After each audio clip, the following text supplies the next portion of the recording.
Last week we began our study of the book of Job, and this is our outline of the book of Job, that almost everyone has one very similar to this.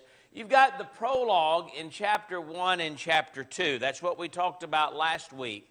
And in that prologue, it sort of sets the stage and the story for everything that takes place afterwards. We are introduced to Job. What kind of man is Job?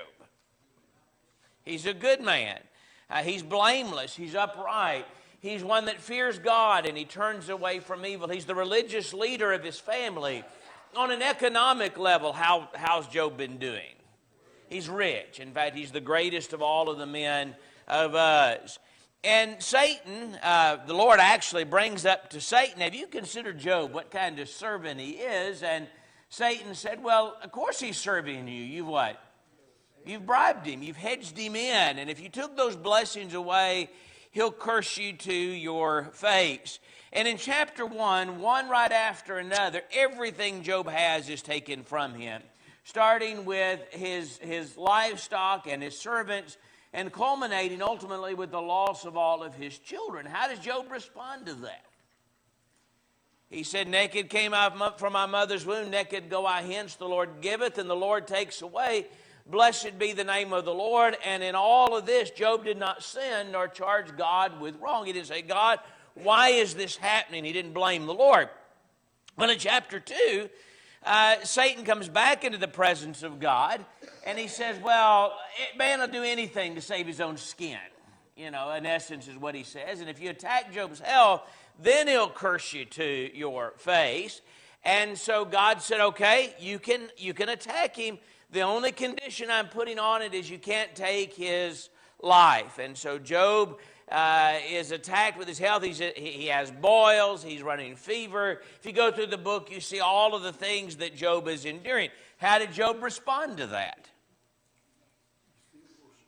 He still worshiped God. It said at the end of verse 10, in all this, Job did not sin with his lips. So up to this point in time, Job has faced all of this, and even in spite of his wife's encouragement to curse God and die, he has not sinned with his lips. His three friends arrive at the end of chapter 2 to comfort him, Eliphaz, Bildad, and Zophar.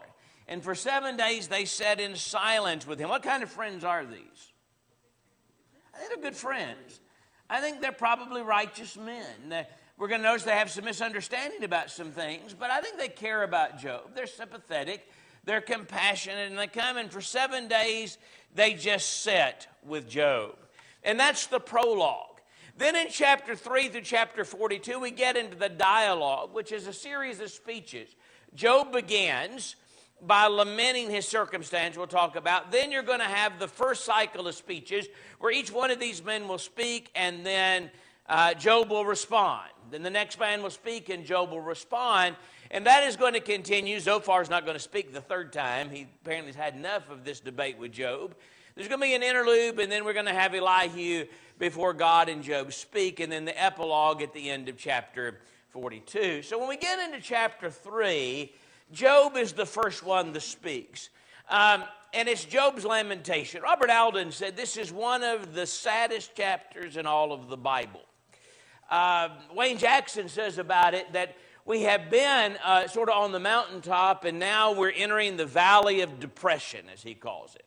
And you have to sort of put yourself in Job's circumstance to understand what Job is saying here in Job chapter 3. There's really three things he points out. Number one, in verses 1 to verse 10, he curses the day of his birth. In essence, Job said, if this is what life is like, what? I wished I had never even been born.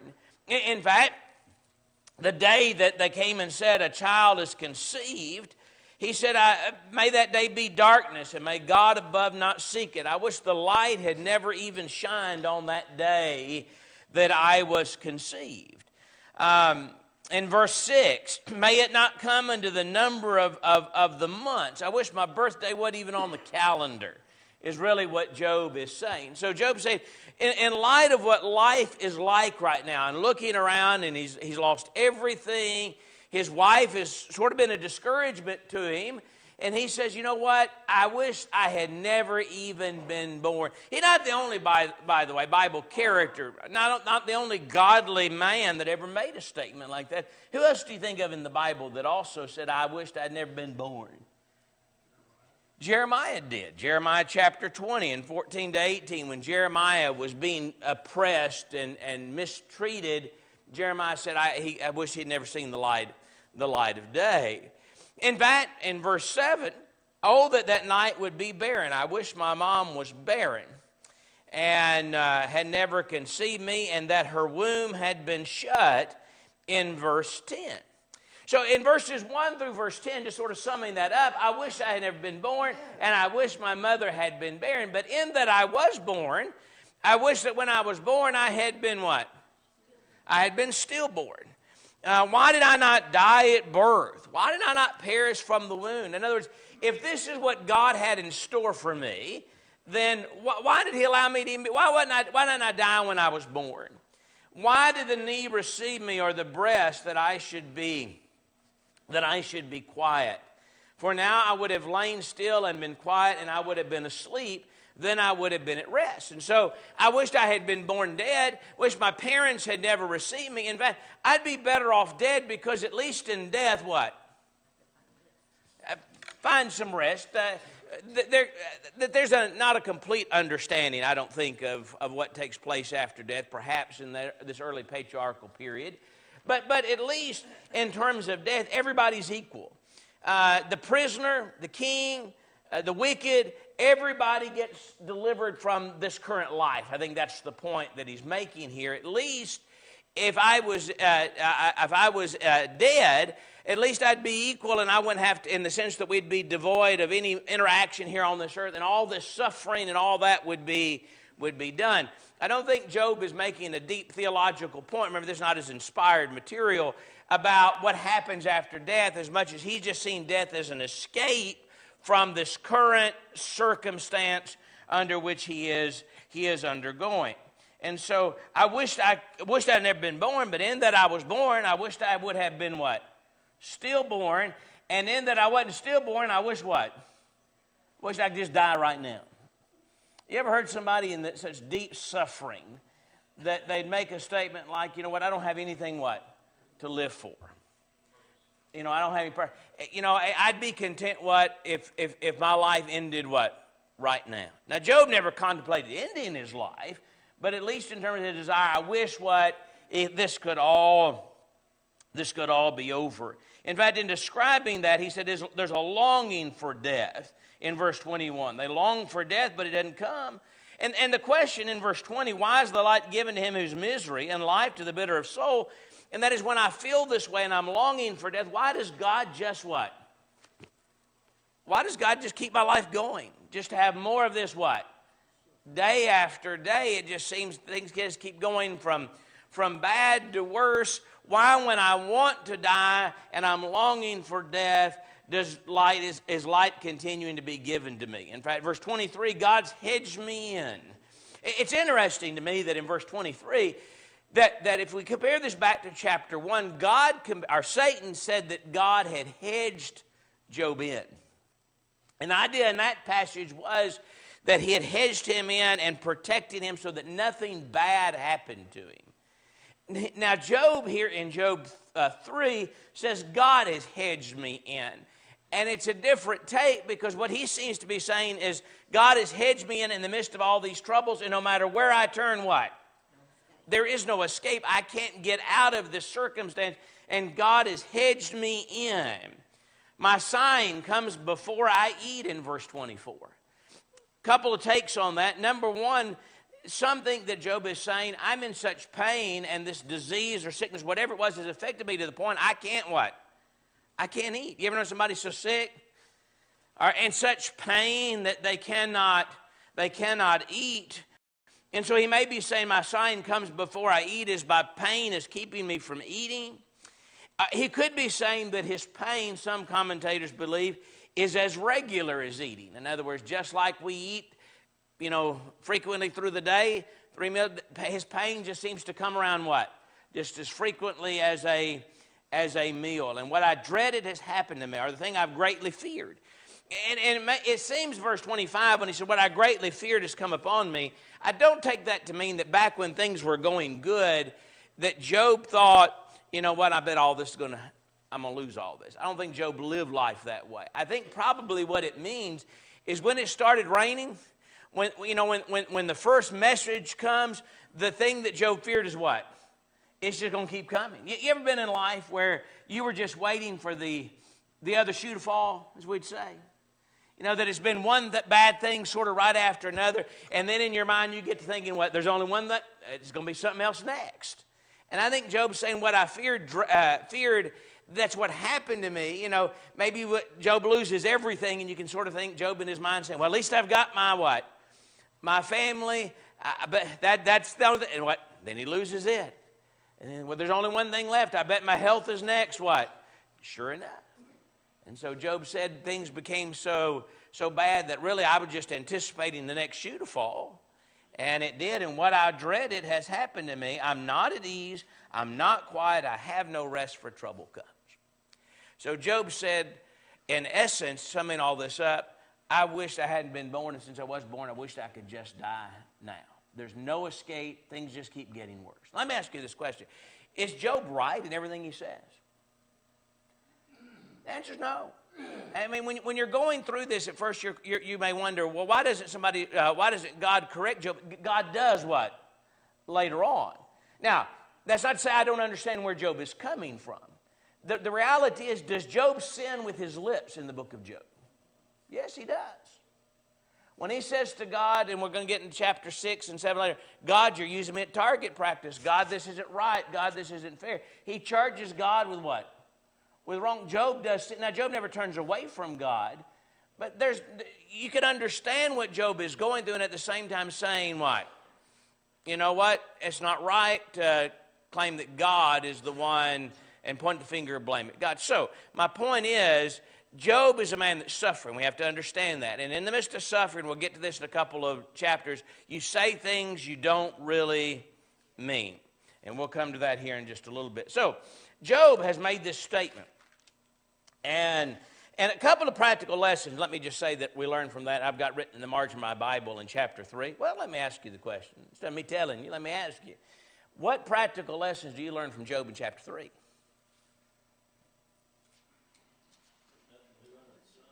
Do what? Nothing new under the sun? We probably all have some of these thoughts. Yeah. Maybe not all of them, but some of them, depending on where we... Yeah. We may never have been quite as low as Job, but there are probably times where we felt like it's just one thing right there. Why is God what? Allow me to do this. Do you learn, by the way, this one lesson I have, that good, godly people can weaken under the errors of adversity? Can that happen to good people? Like Job? I mean, Job is what? He's a blameless man. He's upright. Can the errors of adversity cause good people to weaken? I was just going to say, we don't need to blame God for our trials. Yeah. That's the first thing we need to do. Why did God let this happen? Well, you know, later on, Job is going to say, now this is sort of getting the cart before the horse over in Job 42, you know what? I opened my mouth and I didn't know what I was saying. And so there are going to be some practical lessons we learn as we get a little bit further down there. Well, Eliphaz is the first to speak. He's probably the oldest of the men based on the fact that he speaks first. I will say this. I have said, and I do believe this, that these are good, godly men. They're concerned about the things of God. I will also say this as you go through this. They're somewhat insensitive men. When you see some of the statements that are made, and you'll realize that in many ways that they were insensitive to what Job was going through at this moment in time. If we were to sum up what Eliphaz's speech is about in 4 and 5, it is you reap what you sow. And so he begins by telling Job, you're a good man. In fact, if somebody attempts a word with you, will you become weary? I find this sort of interesting. What quality of Job do you think of? If we just mention Job, what quality do you immediately think of? Patience. And the very first statement out of Eliphaz's mouth is, if one attempts a word with you, will you become, one translation said, impatient? You know, are you going to bear with it? Are you going to be impatient if we open our mouths? Job, you have been, and I think this is what he says, you have been where we are. In other words, you've strengthened weak hands. You've upheld those who are stumbling. You've weakened the feeble knees. In other words, Job, you've been the kind of person that when bad things had happened to others, what? You were there and you strengthened them and you helped them. I wonder, though I don't know this for sure, if Eliphaz is not saying, Job, prior to all of this, you'd have thought exactly the same way we thought. That maybe prior to this happening, Job might well have thought what? They've done something wrong. And one thing I learn in that is there's a difference in being the comforter and being the comforted. How good are you at comforting other people? In other words, in the midst of trials, it's pretty easy to put your hand on somebody's shoulder and say what? Here's how you need to think, and here's how you need to feel, and here's how you need to respond. But when the shoe's on your foot, what? Is it different? It's a little bit harder then to see things from the same perspective, maybe what? That you had given to somebody else. Now it's a little bit harder because now it's not just you're not just talking in theory, if you will, but it's what? It's reality. And so I think he's probably telling Job, you've been there. You're a good man. You've helped others out. You've strengthened them.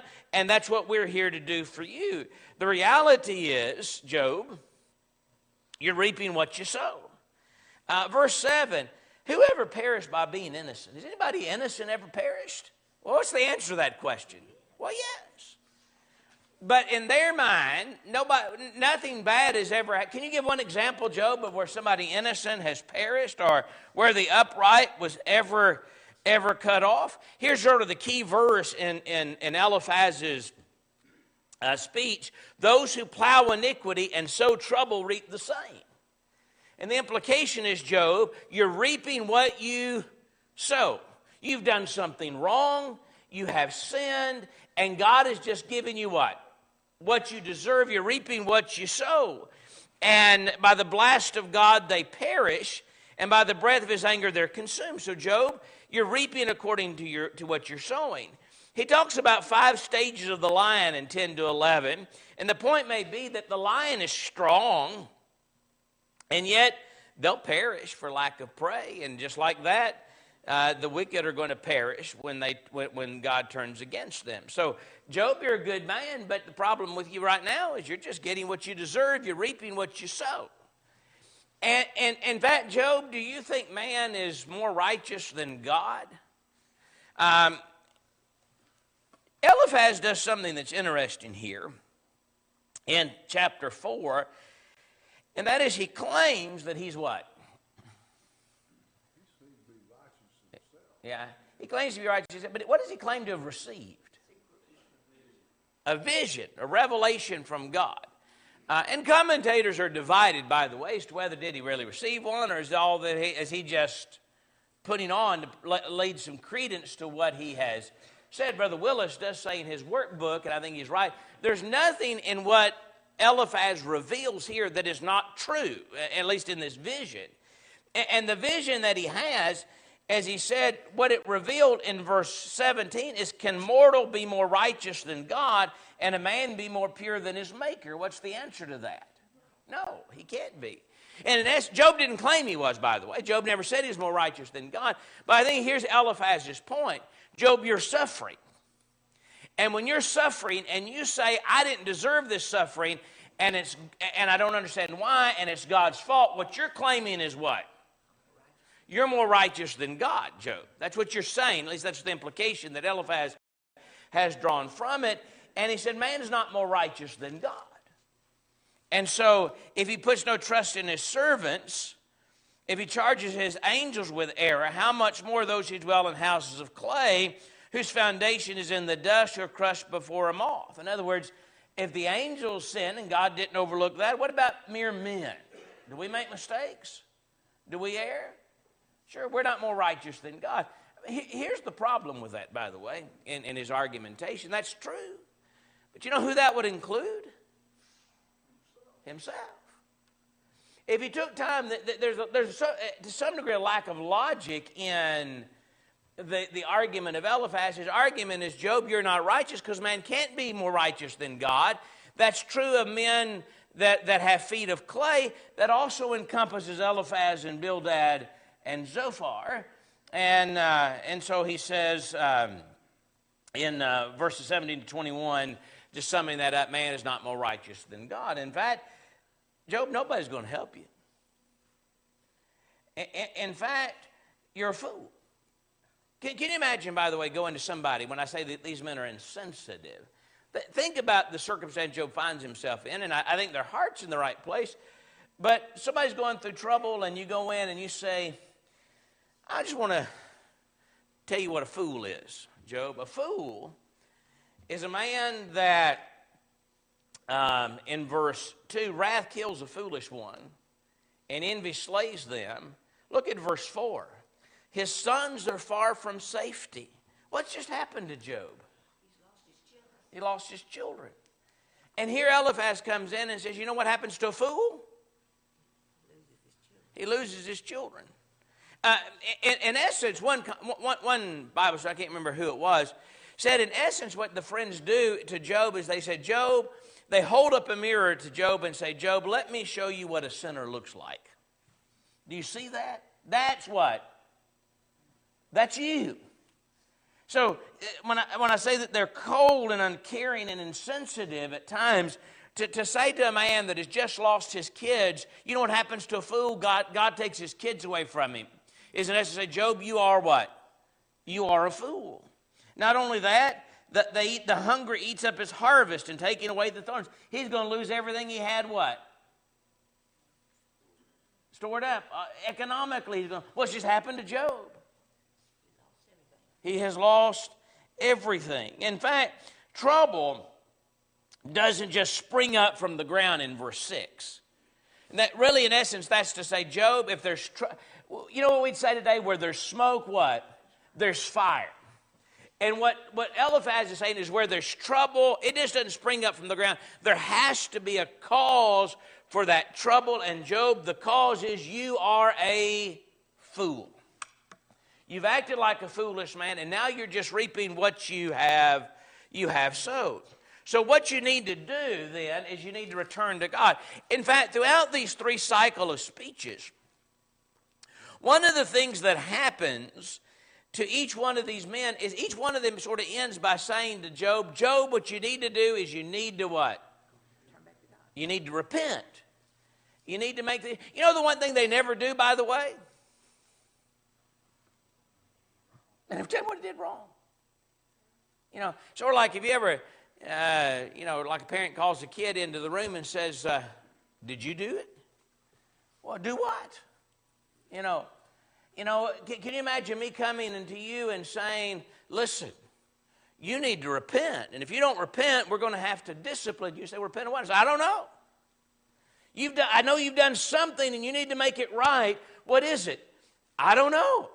But you know what? This bad thing has happened in your life and this bad thing has happened in your life. There has to be something wrong and you need to make it right. And that's what Eliphaz and Bildad and Zophar are doing to Job. They're telling him to repent, but they've never charged him with anything specific that he's done wrong. In fact, what you need to do is you need to seek God and commit your cause to the Lord in verse 8. In fact, look at the greatness of God. God does great things. He gives rain on earth. He sends water. He can lift up the lowly. He catches the wise in his own craftiness. And the point is, can God change things? He can.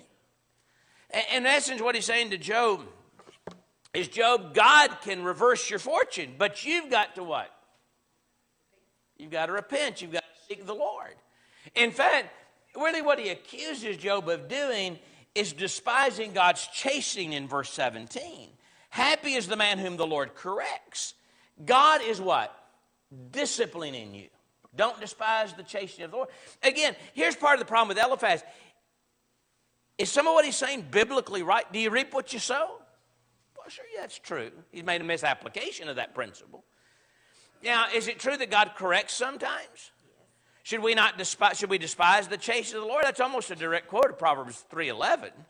And the Lord makes the same point in Hebrews chapter 12.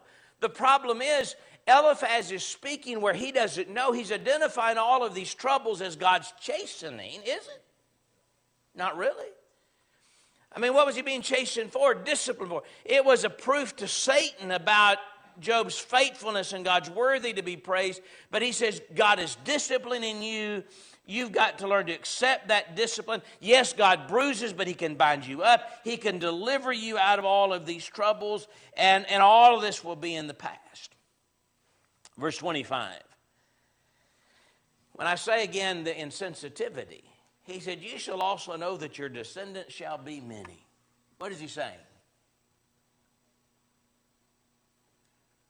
Suppose, for example, suppose you knew somebody that lost a child at a young age, and died, and you're standing at the funeral home, and you put your arm around him, and you said, don't worry, you can always have more kids.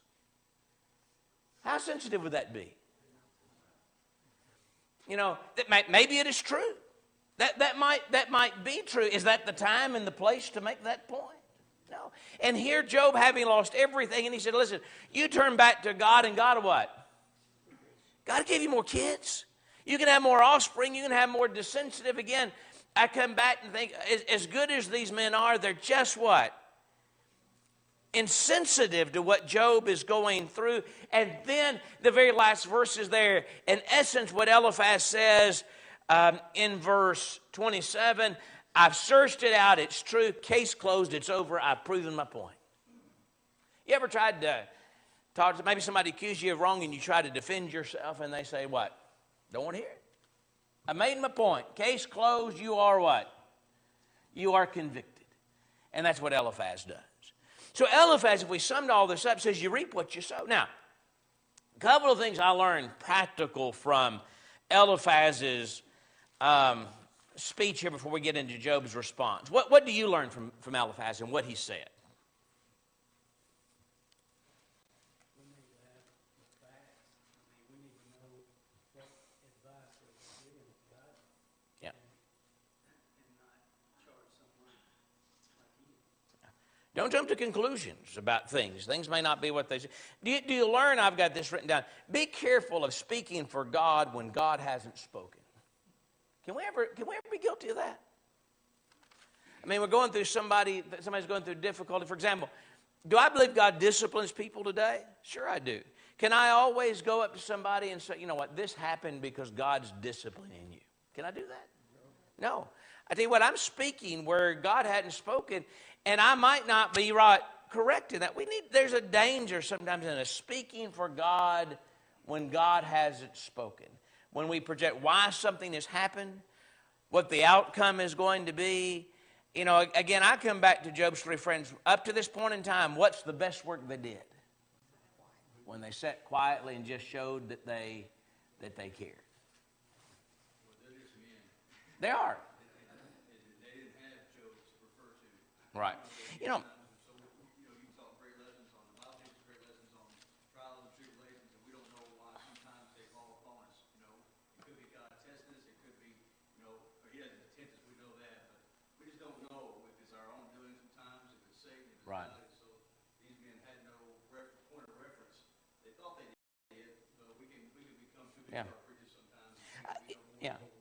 I think they're good men. Have you ever been insensitive to somebody? You ever said something that you think now in retrospect, that? And here's the other lesson I've got written down, and I think that's the importance of timing. Sometimes, it's not what we say. Sometimes it's what?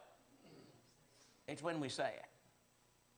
And at this moment in time, in the heat of trial, some of what they said, it was just insensitive at that point in time to even say those things. So Job responds. And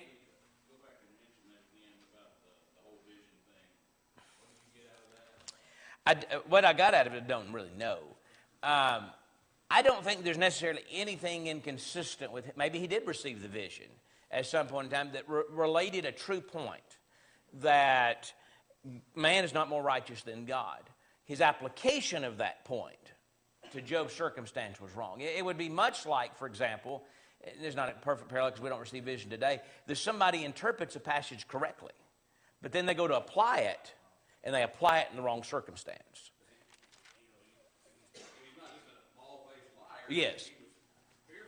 Yeah. I think that's, and that's what I don't know. Something, he's just trying to lend credibility to himself, and he's claiming to receive a vision that he didn't receive.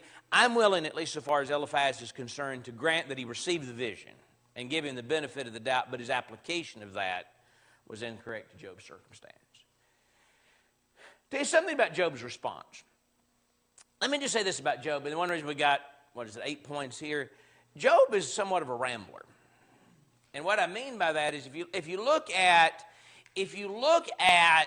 the speeches of Eliphaz, Bildad, and Zophar, it seems to me they almost had their sermon outline in front. Here's the point I'm making, and they made that point. Job, on the other hand, Job sometimes is talking to God, sometimes he's talking to the men. And I think that's the answer. Sometimes he is in such grief that I think at times he just sort of is rambling, if you will, about what he's going through. Now, as he begins, verses 1 to verse 7, and by the way, if we were to summarize up this speech, the speech is, I'm innocent, I haven't done anything wrong, life is hard, it's difficult, my suffering is great, and y'all are awful at this, at comforting me. But he said in verse 6, if my grief were fully weighed, and my calamity laid on the scales, what? What would it be like in verse 3? It'd be heavier than the sand of the sea. I think what Job is probably saying is, you don't know what I'm feeling. You don't know what I'm going through. In fact, my suffering is about as bad as you can imagine. It's greater than the sand that's by the sea. Furthermore, in verse 3, and I've got this underlined, therefore my words have been what? Rash. What does that mean? Did Job mean everything he said? No. And that's always a lesson I always bring out, and I've got this one written in the margin here at chapter 6. Suffering people say things what? They don't mean sometimes. In the midst of pain and grief, you have to be, and I think Job is saying to his friends, in essence, considering what I'm going through, you should have what? You probably should have perceived that. You should have known that. And so, when you're sitting in the hospital room, for next to a man or a woman and their spouse has just died, and they're in deep grief, and they say, you know what, I don't have anything to live for. Well, you know what? That's probably not what? It's probably not true. And I'll be honest with you, I find it's probably not the time for me to start what? Now, you know that's not true. You know what? That's what? What's speaking? That's grief. That's pain that is speaking. And in the midst of grief, people say things what? They don't really mean. They may even throw some accusations that they don't really mean. And you just have to understand what? That's grief and pain that's speaking. And there may be a time later on that maybe corrections need to be made if necessary. Not always, but now's not the time. In fact, one of the things Job does in this section is he says, the errors of the Almighty are within me. More than once in the book of Job, he accuses God of what? Using him for target practice. In fact, look over at verse 20 of chapter 7. Why have you set me as a target? And so the errors of the Almighty are within me. And so now, by the way, if we go back to chapter 1 and chapter 2, it said in all this Job did not sin or what? Or blame God. What's he starting to do? Now, he never turns away from God, but he's starting what? He's starting to blame God for what he's going through. Again, his words are rash. Verse 5, does the wild donkey bray when it has grass, or the ox low when it has over its fodder? What does that mean? What's the implied answer to that? No. A donkey, if he's lowing, if he has grass, he's not lowing. He's got what he wants. And same thing with an ox that has its food. And there's been some debate about what that means, but the point seems to be that Job says, yes, I'm complaining, but I'm not complaining for no reason, okay? Yes, I'm saying something. Yes, I'm lashing out, but I've got a reason. Just like a donkey lows when he's hungry or brays when he's hungry, and an ox lows when he's hungry. I've got a reason to complain. Look at what I'm going through. And then he talks about food without salt and the taste of an egg white. And my soul refuses to touch them. They are loathsome food to me. A couple of thoughts on that. Some believe that what he's saying is that suffering and complaining go together like salt and food. In other words, if you come to my house and I give you some food and it doesn't have its taste and there's a salt shaker that's there, what do? You pick it up and you salt. That's just natural. And just like salt and flavorless food go together, so what? Suffering and complaining go together. If you don't think you complain in times of suffering, you're probably wrong about that. I mean, usually particularly if we're in a circumstance like Job, what are we going to do? We're going to complain in some way. We're going to express that. And some are believe, and I think probably likely, he's saying that complaining and suffering go together just like salt and food go together. The other thought is that he's directing that particularly to Eliphaz, and he's saying, Eliphaz, this advice you're given is like food without salt, and I'm not going to touch it. Haley says that's the meaning. Take it for what you will on all those. Now, either one of them might work. He says, I would that God would crush me. In fact, that God would grant me the thing that I long for, that it would please God to crush me, which seems to be saying what? Go ahead and just what? Just go ahead and end this.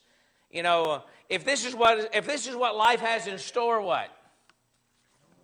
I don't want to live anymore. You understand where Job's coming from, by the way? I mean, if you were in Job's shoes and you look and you don't see any relief on the horizon, then you think, what? I wish life could go ahead and just end right now. I wish life would be taken away from me. But then he turns in verse 3, and I better get through this, and he rebukes his friends. And there's really, I didn't do this, the full outline on this, but here's the points I have on the rebuke of his friends. What does somebody that's afflicted need in verse 14? Kindness. Show kindness.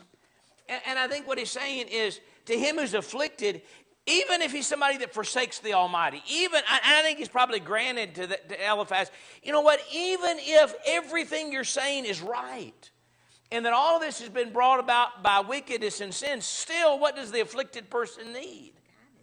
Kindness. He needs some compassion. You know, even the man, for example, that may find himself in a trial through his own making. Maybe there's a man whose family's breaking apart because of his own infidelity. You know, maybe there's a man whose children have been lost because he was drinking and driving. Or because, even in a circumstance like that, is there a place for some sympathy and kindness toward one that's afflicted? That's the point. And I think he's saying that even in the case where somebody has forsaken the Almighty, show some kindness to people that are being afflicted. You've been like a dry brook in 15 to 21. In other words, you're useless. Even if you imagine somebody that looks ahead and they see a brook, or what they think is a brook, and they get there and it's dry, what good is that? None. And you're like a dry brook in 15 to 21. In fact, verse 21, for you are nothing, you see terror and you are afraid, in verse 21. He said, I want to tell you the problem with it. The problem is you're afraid. Why would they be afraid, by the way? Why are they responding the way they are? Let's think about this for a minute. If Job is righteous, and if Job has done nothing to bring about this suffering, and he's still suffering like he is, what does that mean for Eliphaz, Bildad, and Zophar? It could happen to them too. Sometimes I think we comfort ourselves, and here's the point, by trying to, we try to explain, why is this happening? In other words, could we be guilty of something similar today? You know, maybe somebody loses their kids to the world, and we begin to, well, here's why they did it. Why? Because I want the same thing can't happen to me then, right? So if Job is suffering because of sin, that's a comfort to Bildad and Eliphaz and Zophar, because after all, we're doing what is right, and that won't happen to us. But if I admit, I think this is the point, if they admit, you know what, here's an innocent man suffering who's done nothing wrong, then that means what? I could be next. And at the heart of your problem is you're afraid. You're afraid the same thing can happen to you. Look at verses 22 to 23. Did I ask you to bring a bribe for me? I didn't ask you for anything. I think here's the thing that we sometimes fail to realize. Did Job expect his friends to make everything okay? No. I didn't ask you for anything. I didn't ask you to come and to bring a bribe or deliver me from the enemy's hands. You know, sometimes I think and I've been guilty of this in the past, you know, and you've heard me say many times when I first started preaching, I think, okay, now here I am going to this hospital, and Brother so-and-so has been diagnosed with cancer, and he's getting 6 weeks to live. What am I going to say to make everything better? You know what the answer is? Nothing. In fact, chances are, if I opened my mouth and tried to say something so wise that it was going to make all the pain go away, what? I'd probably end up making it worse. And here's the reality. Suffering people don't expect you to make everything go away. You know, that person that's lost a loved one, when you come up to the casket, I have observed through the years, you know, standing in the line of many funerals, and I'll watch one person after another come up and speak to the person that's lost a loved one. And I tell you what, I've heard some things at times that just make my skin crawl. They make me cringe, because here's somebody that thinks, you know what, I'm going to say something that's going to help, and invariably it just inflames or makes things worse. You know what they need? They just need what? Just your presence sometimes. That lets you know, you know what, I'm suffering people, and this is from the perspective of somebody that suffered more than anybody else. You know what? Suffering people don't expect you to make everything okay. I didn't ask you to make the pain go away. I didn't ask you to bribe the enemy. In fact, I didn't ask you for anything at all. So what he says to his friends is, what I needed was some kindness. The problem is you're a dry brook, and you're really more concerned about yourself than you are me, and you're trying to make yourself feel better. And number three, I didn't ask you for deliverance. I didn't ask you for anything. In fact, could you please tell me what I've done? What have I done that's wrong? Teach me and I'll stop it, I think is what Job says. You know, it's pretty hard to repent of something what? You don't know what it is. Tell me and I'll hold my tongue. Cause me to understand wherein I have erred. You know, let me understand it. But you're so heartless, you overwhelm the fatherless and undermine their friend. I think that's just Job's way of saying you're not good. You're not very good at this. In fact, until you can tell me otherwise, my righteousness stands.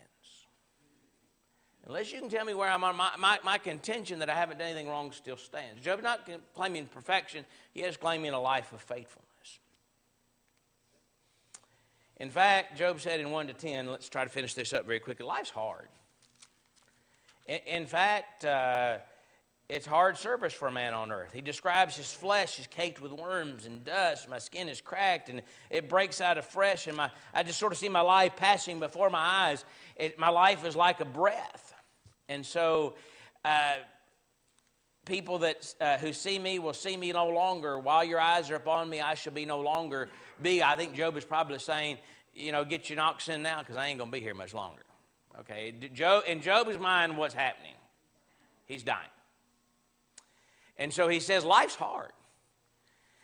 And then in verse 11, he really turns his complaint to God. So he says, I'm not going to restrain my mouth. I'm in anguish of spirit, and guess what? I'm going to speak. I'm going to tell you how I feel. I'll complain in the bitterness of my soul. And he seems to be talking to God primarily here in this section. Not only am I going through all of this suffering, and I say, well, at least I'll lie down and go to sleep in verse 13 and get some comfort, and it leaves my complaint. But I lay down and I go to sleep, and then what happens in verse 14? I have night terrors, bad dreams. By the way, if I was Job, I'd lay down and have some nightmares too.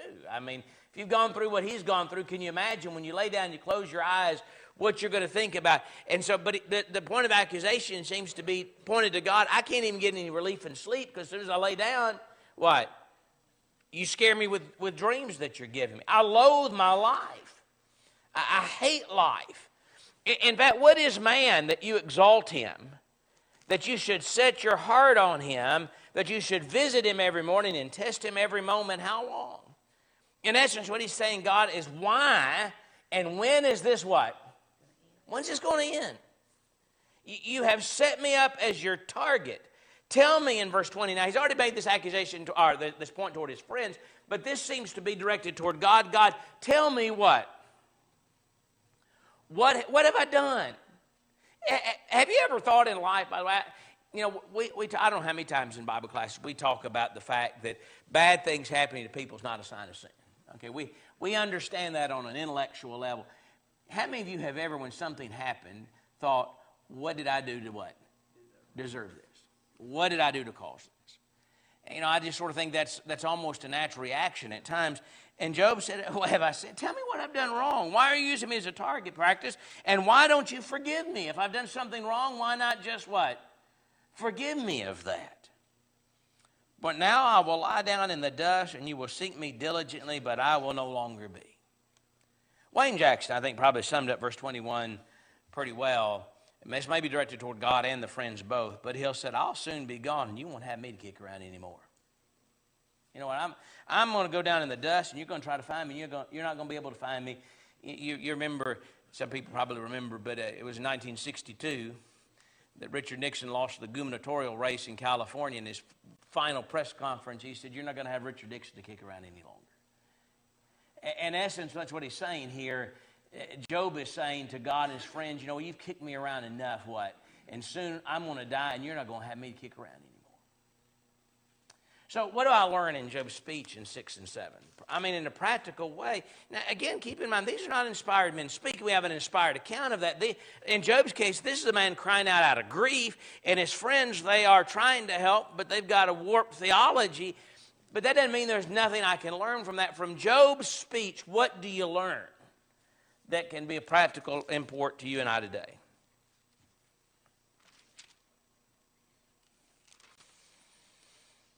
Again, we've mentioned one already, what? Suffering people say things, what? That don't really mean. And sometimes they hurt. And we have to understand, suffering people, what do they need? Sympathy and kindness. They need kindness is what they need. Regardless of what causes the affliction, regardless of what may have precipitated that, people that are suffering need kindness and need compassion. Sometimes our defense is really because we're afraid for ourselves. Sometimes while we're trying to act toward others, it may be really that I'm trying to justify myself. That would happen to me because what? Somebody dies young, well, he didn't take care of himself. That's a lot easier than realizing what? Sometimes young people just what? Die, because if I admit that, guess what? That could happen to me. For example, this may be illustrated. If somebody is diagnosed with lung cancer, and then we know they smoke, 3 packs a day, we think what? Okay, but when it's somebody that, and I've had this happen, they go in and they're diagnosed and that what? That they took care of themselves, then you get to thinking what? You know what that means? That could happen to me. And on a spiritual level, sometimes we think the same thing. And so it's really ourselves we're trying to justify in some ways, comfort ourselves, when in reality we're acting like it's the other person we're concerned about. Yeah, we don't have control. And I do think, one of the things that I learned throughout the book of Job that's a reminder, I don't ever have the full picture of things. And that's why I remember a preacher, me and this other preacher was in a meeting where I was at, and we went to hear this other preacher preach. And I can't remember what the title of the lesson was, but I remember him talking about floods had just come through Louisiana and wiped out a bunch of, and he was talking about how they had taken corporal punishment out of the school systems, and God sent the flood as a punishment for what they'd done. Let me tell you, that's whittling on God's end of the stick, and you don't know.